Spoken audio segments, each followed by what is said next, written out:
नमस्ते।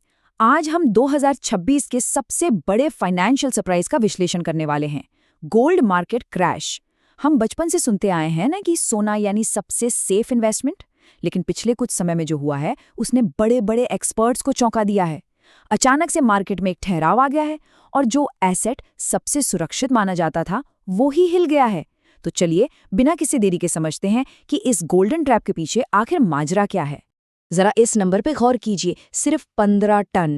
अप्रैल 2026 में भारत में फिजिकल गोल्ड का इंपोर्ट गिरकर इस लेवल पर आ गया, मतलब पिछले 30 सालों का सबसे निचला स्तर। सोचकर देखिए, इंडिया जैसा देश जो दुनिया का दूसरा सबसे बड़ा गोल्ड कंज्यूमर है, जहां त्योहार हो या शादी हर जगह सोना चाहिए, वहां अचानक से ये सप्लाई चेन इतनी बुरी तरह कैसे सिकुड़ गई? ये कोई आम गिरावट तो बिल्कुल नहीं थी। अब यहाँ सबसे बड़ा सवाल ये खड़ा होता है कि आखिर ये इंपोर्ट्स रोके किसने? क्या अचानक से लोगों का सोने से मोहभंग हो गया, या फिर इस बुलियन सप्लाई चेन के पर्दे के पीछे कोई बहुत बड़ा खेल चल रहा था? सच कहूं तो ये किसी थ्रिलर मिस्ट्री से कम नहीं है। चलिए डेटा के लेंस से इस रहस्य को डिकोड करते हैं। यहाँ एक बहुत ही दिलचस्प पैराडॉक्स है, एक ऐसा विरोधाभास जो आपको सोचने पर मजबूर कर देगा। एंजल वन का डेटा बताता है कि 2025-26 में भारत का कुल गोल्ड इंपोर्ट बिल लगभग $72 बिलियन के रिकॉर्ड हाई पर पहुंच गया, जबकि पिछले साल ये सिर्फ $58 बिलियन था। अब सवाल ये है कि जब फिजिकल वॉल्यूम गिर रहा है तो बिल कैसे बढ़ गया? भाई सीधा सा जवाब है, ग्लोबल मार्केट में सोने के आसमान छूते दाम। मतलब सोना देश में कम आ रहा है लेकिन पैसा बहुत ज्यादा बाहर जा रहा है। इस कॉन्ट्रास्ट को समझना बहुत जरूरी है। याद है 2025? उस साल सोने ने इन्वेस्टर्स को 60% तक का बम्पर रिटर्न दिया था। ग्लोबल मार्केट में ये $4,550 प्रति ऑन्स के अपने ऑल टाइम पीक पर था।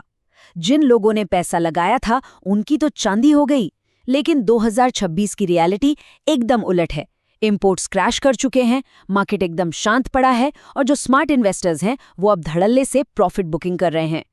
तो इस अचानक हुए क्रैश के पीछे असली वजहें क्या थीं? मेनली 3 कारण हैं। पहला, एक बड़ा पॉलिसी शॉक। कमर्शियल बैंकों के थ्रू होने वाले गोल्ड इंपोर्ट पर अचानक 3% IGST टैक्स का नियम बहुत सख्ती से लागू कर दिया गया। इससे जो फाइनेंसिंग गैप बना उसने बैंकों की सप्लाई को रोक दिया। दूसरा कारण बिल्कुल साफ है, दाम इतने ज्यादा बढ़ गए कि आम रिटेल बायर्स ने हाथ पीछे खींच लिए। और तीसरा बड़ा शिफ्ट ये है कि लोग अब फिजिकल गोल्ड की बजाय म्यूचुअल फंड्स और डिजिटल एसेट्स को ज्यादा प्रेफर कर रहे हैं। अब इन बड़ी बड़ी मैक्रो इकोनॉमिक बातों को थोड़ा साइड में रखकर जमीनी हकीकत देखते हैं। चलिए सुनीता जी का एग्जाम्पल लेते हैं। ये 55 साल की हैं और बिल्कुल हमारे मिडिल क्लास घरों का प्रतिनिधित्व करती हैं। इन्होंने 1.5 लाख रुपए प्रति 10 ग्राम के बिल्कुल पीक प्राइस पर इस उम्मीद में फिजिकल सोना खरीद लिया कि दाम तो और बढ़ेंगे। लेकिन अब इस मार्केट क्रैश ने उन्हें गहरी चिंता और असमंजस में डाल दिया है। सुनीता जी की ये चिंता बेवजह नहीं है। मिडिल क्लास के लिए हमेशा से सेविंग्स के 2 ही पारंपरिक पिलर रहे हैं, प्रॉपर्टी और सोना। अब देखिए, नोएडा और गुरुग्राम जैसी जगहों पर रियल एस्टेट एक ही साल में 10 से 24% तक महंगा हो गया है, जो आम आदमी के बजट से बाहर जा रहा है। और दूसरी तरफ गोल्ड 1.5 लाख के लेवल पर बुरी तरह उतार चढ़ाव दिखा रहा है। मतलब वेल्थ क्रिएशन की ये दोनों पिलर्स अब उतने भरोसेमंद नहीं रहे जितने हुआ करते थे। इसी अनिश्चितता के बीच एक बहुत ही प्रैक्टिकल स्ट्रैटेजी आजकल सामने आ रही है, जिसे लैडर्ड लिक्विडिटी कहते हैं। ये सुनने में बड़ा भारी भरकम शब्द लगता है, लेकिन इसका फंडा बहुत सिंपल है। अपना सरप्लस पैसा रिस्की एसेट्स में डालने से पहले हर महीने के जरूरी खर्चों के लिए एक फिक्स्ड और सेफ कैश फ्लो बनाइए। 2026 के इस वॉलेटाइल मार्केट में सर्वाइव करने का ये एक बहुत ही सॉलिड तरीका है। ये कोट सच में बहुत गहरी बात कहता है। ऐसा इसलिए क्योंकि आज के टाइम में अलग अलग एसेट क्लासेस के बीच कनेक्शन इतना बढ़ गया है कि जब मार्केट गिरता है तो सब कुछ एक साथ लुढ़क जाता है। वो पुराना डाइवर्सिफिकेशन वाला फॉर्मूला अब टूट रहा है। इन्वेस्टर्स की सोच में अब एक बड़ा बदलाव आ रहा है। आज का फोकस इस बात पर नहीं है कि रिटर्न कितना ज्यादा मिले, बल्कि इस बात पर है कि अचानक लगने वाले फाइनेंशियल झटकों को कैसे कम किया जाए। अच्छा, अब अगर निवेश करना ही है तो ऑप्शंस क्या हैं? चलिए फिजिकल, डिजिटल, ETF और SGB यानी सॉवरेन गोल्ड बॉन्ड्स का एक क्विक कंपैरिजन करते हैं। लिक्विडिटी, स्टोरेज रिस्क और यील्ड के नजरिए से देखें तो आज के सिनेरियो में गोल्ड ETF ज्यादातर रिटेल इन्वेस्टर्स के लिए सबसे बेस्ट चॉइस बनकर उभर रहे हैं। क्यों? क्योंकि इन्हें बेचना आसान है, कॉस्ट कम है और चोरी होने का तो कोई डर ही नहीं है। अब बात करते हैं सॉवरेन गोल्ड बॉन्ड्स की। यहाँ एक बहुत बड़ा अपडेट है। सरकार ने 2025-26 के लिए नए एसजीबी जारी करना फिलहाल रोक दिया है। इसका सीधा सा मतलब ये हुआ कि अगर अब किसी को एसजीबी में निवेश करना है तो वो प्राइमरी मार्केट से नहीं ले सकता। उन्हें स्टॉक एक्सचेंज के जरिए सेकेंडरी मार्केट का ही रास्ता चुनना होगा, जो सच कहूँ तो थोड़ा जटिल हो सकता है। और हाँ, अगर सेकेंडरी मार्केट से एसजीबी खरीद या बेच रहे हैं तो 2026 के बजट के नए टैक्स रूल्स दिमाग में रखना बहुत जरूरी है।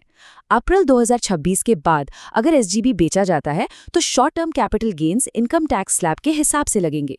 लॉन्ग टर्म गेन्स पर 12.5% टैक्स है और जो सालाना 2.5% का ब्याज मिलता है ना, वो भी अब टैक्स स्लैब के हिसाब से ही टैक्सेबल होगा। तो सवाल है कि एसजीबी में एक्चुअल फायदा कैसे कैलकुलेट करें।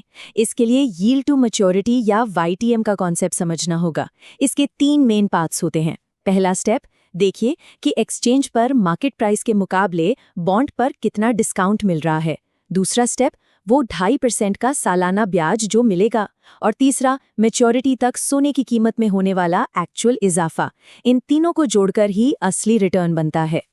लेकिन रुकिए, सेकेंडरी मार्केट में एसजीबी खरीदने से पहले कुछ छुपे हुए रिस्क्स भी जान लीजिए। कई बार वहां ट्रेडिंग वॉल्यूम इतना कम होता है कि खरीदने और बेचने वाले प्राइस के बीच एक बहुत बड़ा गैप बन जाता है, जिसे बिड आस्क स्प्रेड कहते हैं। और गोल्ड प्राइस की वॉलेटिलिटी का रिस्क तो अपनी जगह है ही। इसीलिए एक्सपर्ट्स हमेशा सलाह देते हैं कि एक साथ पैसा लगाने के बजाय अलग अलग मैच्योरिटी वाले बॉन्ड्स में पैसा लगाना चाहिए, ताकि कभी अचानक पैसे की जरूरत पड़े तो लिक्विडिटी का इशू ना आए। तो इस पूरे विश्लेषण से फाइनल टेकअवे क्या निकलता है? एक डिसिप्लिन्ड इन्वेस्टर के लिए सबसे गोल्डन रूल यही है कि जो भी टोटल इन्वेस्टमेंट पोर्टफोलियो है उसमें गोल्ड का एक्सपोजर सख्ती से 10 से 15% के बीच ही होना चाहिए।